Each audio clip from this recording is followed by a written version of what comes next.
Ahoy! Okay, so I've been playing Russian fishing for a couple of years, and I've had a thought of basically what's the noob experience like in late 2021. So I've given it a little bit of a go. I've done through the basic tutorials, which teach you the absolute basics of how to navigate round the maps and how to use basic telly sticks and spinning rods. But there are a few details missing in the tutorials. One of the ones I found is with float fishing, which is use of the telly stick. It doesn't quite explain the choice, the factors that can be affected by choice of bait and depth setting of the telly stick. Some fish like to swim near the surface, some like to swim near the bottom, some like to be everywhere, aka roach, which are a pain in the backside for everyone. So let's have a quick look into this. First things first, the whole point of setting your float depth is to adjust the location in the water according to where you are fishing. It's important, if you're trying to catch bottom feeders, you don't have a short length between the hook and the float. I'm currently set up on Winding Rivulet in the Oxbow Lake. It's a nice area to begin with because there's no flowing water, which can also affect the type of fish you catch. So, for example, we've got the map here. We've got a 2 metre depth pool. We've got our rod set roughly at 2 meters. For this, I've just tried picking the maggot. However, worms will attract more predatory fish. Wet bread is more of a thing for carp.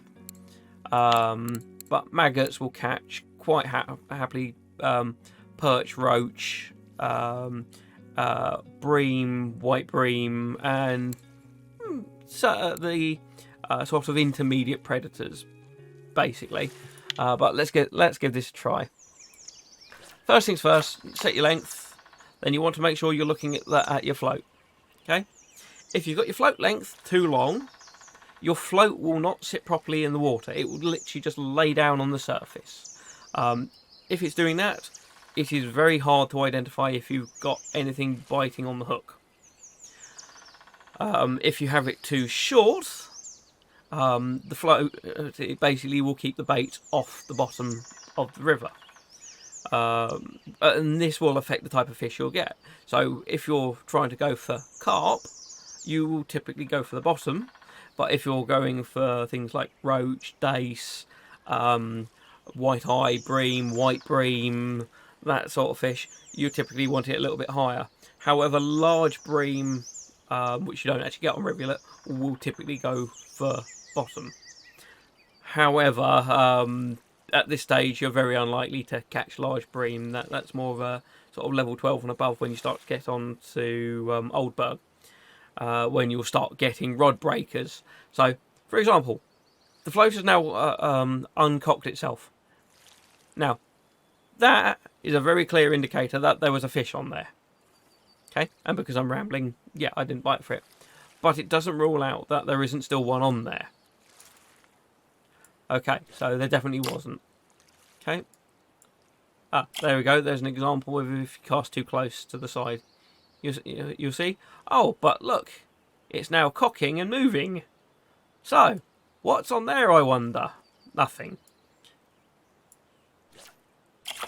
But, float moving side to side. It randomly cocking when it was in an uncocked state are good examples of identifying a bite. Okay, I'm going to leave the video here. Hopefully some useful information has been gleaned from it. I'm going to do a few follow-up videos, probably do one on bolognesing and bottom feeding. So anyway, thanks for watching. Keep an eye out for my other videos. Many thanks. Catch you around.